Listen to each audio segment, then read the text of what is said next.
여러분, 안녕하세요.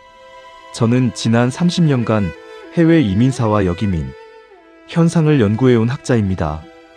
오늘 제가 드릴 이야기는 단순한 통계나 숫자가 아닙니다. 살아있는 사람들의 이야기이고 눈물과 희망이 교차하는 역사의 기록입니다. 1963년 12월 독일 함부르크 공항. 얇은 코트 한 벌을 걸치고 비행기에서 내린 247명의 한국 광부들이 있었습니다. 그들의 손에는 낡은 가방 하나뿐이었습니다. 포켓 속에는 가족 사진 한 장과 눈물로 얼룩진 편지 몇 통이 전부였습니다. 그들 중 상당수는 대학을 나온 인텔리였습니다. 의사도 있었고 교사도 있었습니다. 하지만 먹을 것이 없었습니다. 그래서 지하 1000m 탄광 속으로 들어갔습니다. 그로부터 정확히 61년이 지난 2024년 저의 연구실로 걸려오는 전화의 패턴이 완전히 바뀌었습니다. 과거에는 어떻게 미국에 갈 수 있냐, 어떻게 독일 영주권을 얻냐는 문의가 대부분이었습니다.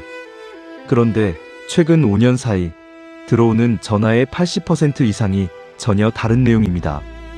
교수님, 저는 지금 캐나다 밴쿠버에서 10년째 살고 있습니다. 의사입니다. 수입도 좋고 환경도 쾌적합니다. 그런데 이상하게도 한국이 그립습니다.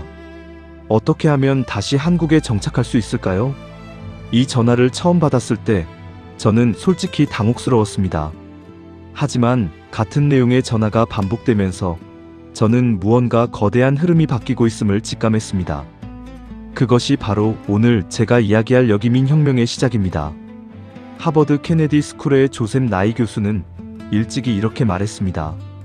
한국은 하드 파워와 소프트 파워를 동시에 획득한 21세기 가장 놀라운 사례라고.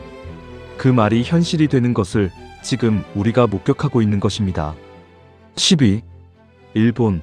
가까운 이웃에서 동경의 대상으로. 10위는 일본입니다. 도쿄 신주쿠에서 IT 스타트업을 운영하던 최모 씨, 나이 55세입니다. 일본에서 30년을 살았습니다. 일본 국적도 있고 회사도 잘 되고 있었습니다. 그런데 3년 전 서울로 돌아왔습니다. 제가 물었습니다. 왜 돌아오셨습니까? 그분의 대답이 인상적이었습니다. 일본은 완벽합니다. 질서 있고 깨끗하고 친절합니다. 그런데 그 완벽함 안에 벽이 있어요. 30년을 살아도 저는 영원히 이방인이었습니다. 한국에 돌아오니까 첫날부터 이게 내 나라구나 라는 것을 느꼈습니다. 공기 자체가 달라요. 일본에서의 역이민이 두드러지는 것은 정체성의 문제만이 아닙니다. 일본의 장기 경제 침체, 엔화 약세.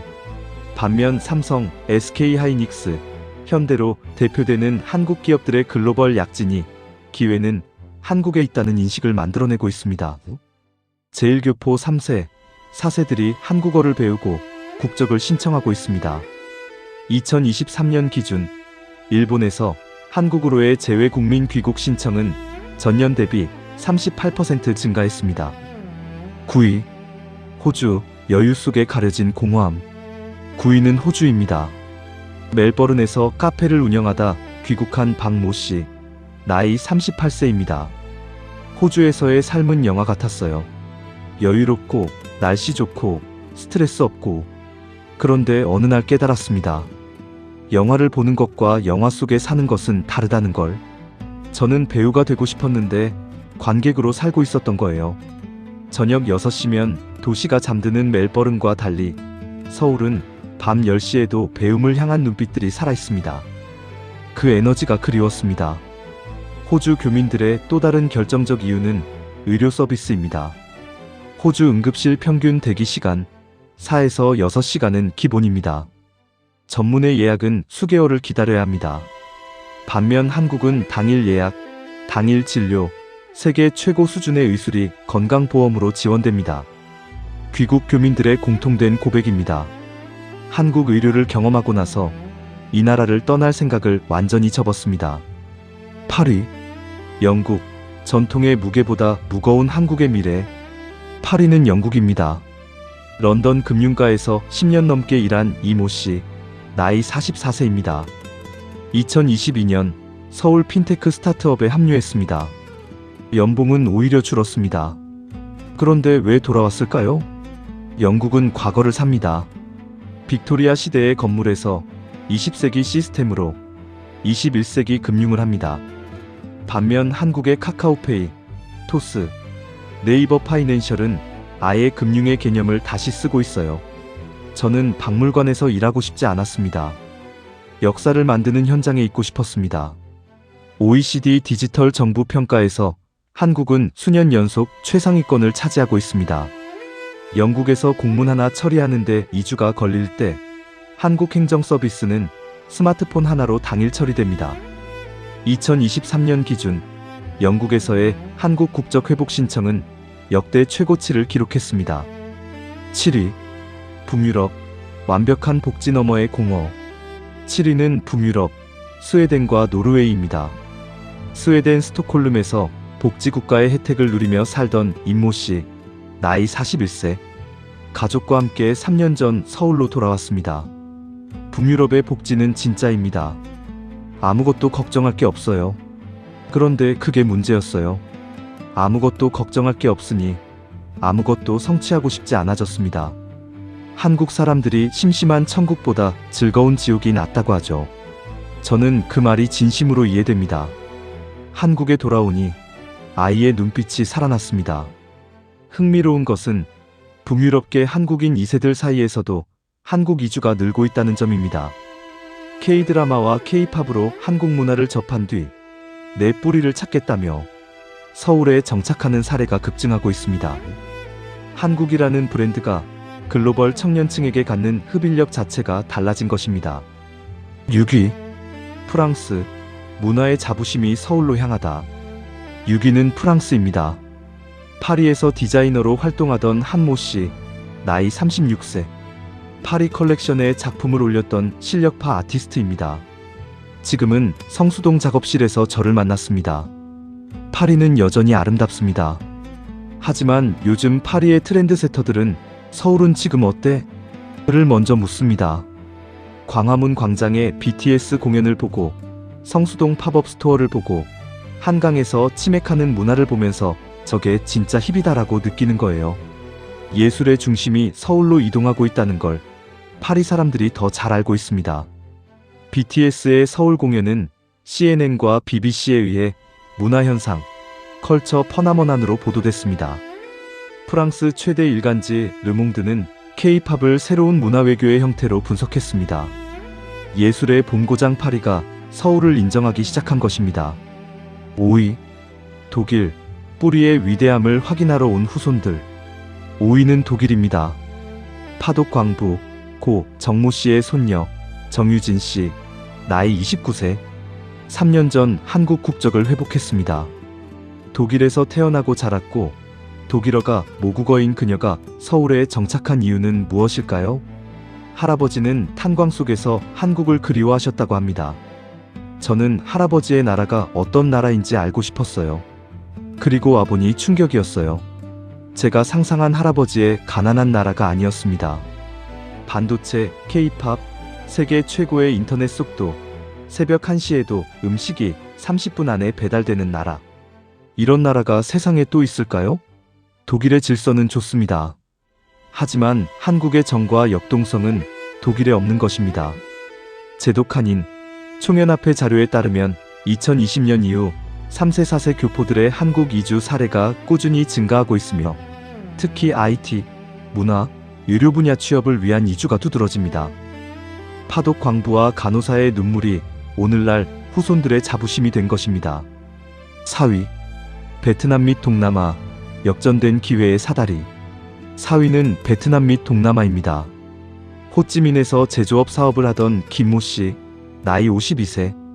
최근 본사를 서울로 이전했습니다. 베트남에서 20년을 있었습니다. 제가 나갈 때는 베트남이 훨씬 저렴한 인건비와 성장 가능성이 있었죠. 그런데 지금은 다릅니다.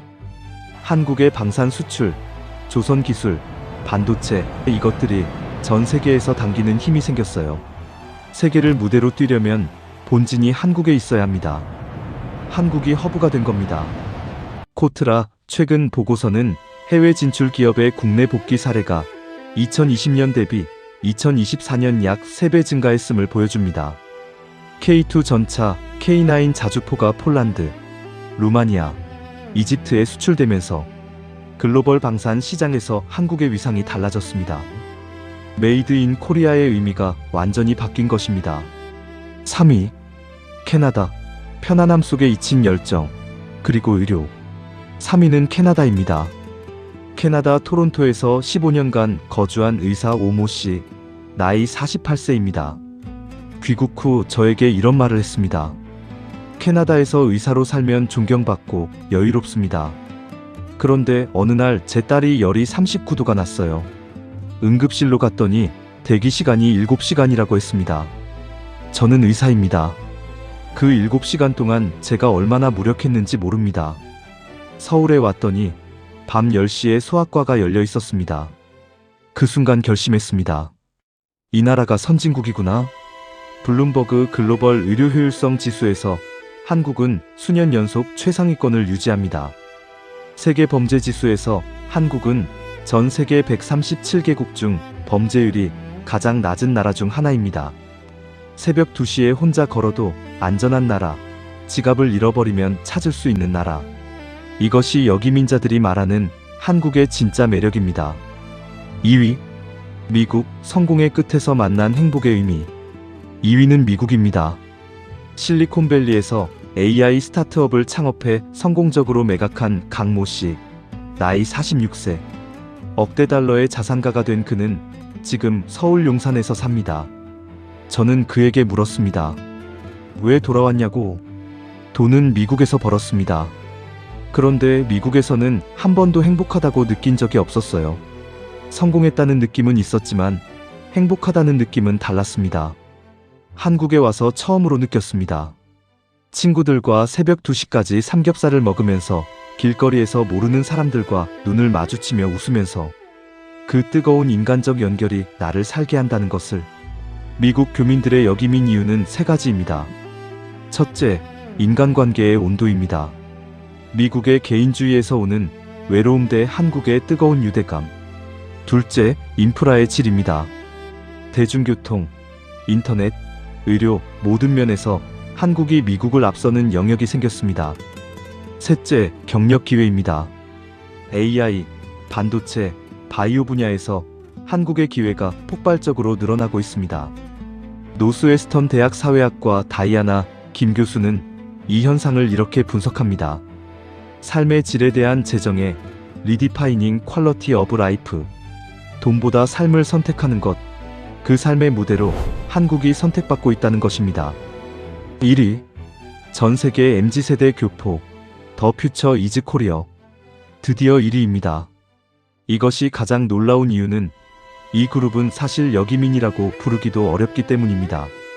한국을 경험하지 않고 해외에서 태어난 세대가 스스로 한국을 선택합니다. 미국 뉴저지에서 태어나 한국어도 서툰 교포 3세 제이슨 최, 나이 29세. 2년 전 서울로 이주했습니다. 그가 서울 이주를 선언한 영상은 조회수 300만을 넘겼습니다. 저는 어렸을 때 한국이 부끄러웠습니다. 그런데 지금은 다릅니다. BTS가 그래미에 서고 봉준호가 아카데미를 받고 오징어 게임이 넷플릭스 1위를 하고 파친코가 에미상을 받고 나서 미국 친구들이 먼저 물어봅니다. 너 한국 사람이지? 거기 어때? 저는 이제 한국인인 것이 너무나 자랑스럽습니다. MIT 미디어랩 연구에 따르면 2019년 이후 전 세계 Z세대의 한국 문화 호감도 지수는 매년 15에서 20% 성장하고 있습니다. 이는 어떤 단일 국가의 문화 성장률도 압도하는 수치입니다. 외국인 방한객 3천만 명 시대. 이 중 상당수가 단순 여행이 아니라 살아보고 싶어서 온 사람들입니다. 한국관광공사 조사에 따르면 방한 외국인의 41%가 한국에서 살고 싶다고 응답했습니다. 이제 여기민은 한국계 교포만의 이야기가 아닙니다.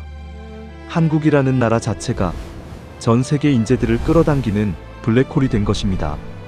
당신이 서 있는 이곳이 누군가의 기적입니다. 저는 오늘 탑10을 말씀드렸습니다. 하지만 이 숫자들 뒤에는 수많은 사람들의 이야기가 있습니다. 탄광 속에서 손이 시커멓게 된 채로 고향을 그리워하던 광부의 손녀가 지금은 성수동 갤러리에서 자신의 작품을 전시합니다. 시신을 닦으며 가족을 먹여 살렸던 간호사의 아들이 지금은 세계 최고의 반도체 공장에서 미래를 설계합니다. 우리는 늘 이놈의 나라라고 투덜댑니다. 교통체증, 집가, 경쟁, 불만은 많습니다. 그것은 사실입니다. 하지만 밖에서 본 대한민국은 불가능을 가능으로 만든 유일한 나라입니다. 6.25 전쟁의 잿더미에서 반세기 만에 세계 10위권 경제대국이 된 나라, 원조를 받던 나라에서 원조를 주는 나라가 된 나라, 탄광 광부를 보내던 나라에서 그 후손들이 돌아오는 나라. BTS가 UN 총회에서 연설하던 날 저는 뉴욕에 있었습니다. 광장에 모인 수천 명의 아미들이 한국어로 노래를 따라 부르는 것을 보면서 저도 모르게 눈물이 났습니다. 이것이 70년 전 탄광 속에서 고향을 그리던 그분들의 기도의 응답이구나 하는 생각이 들었습니다.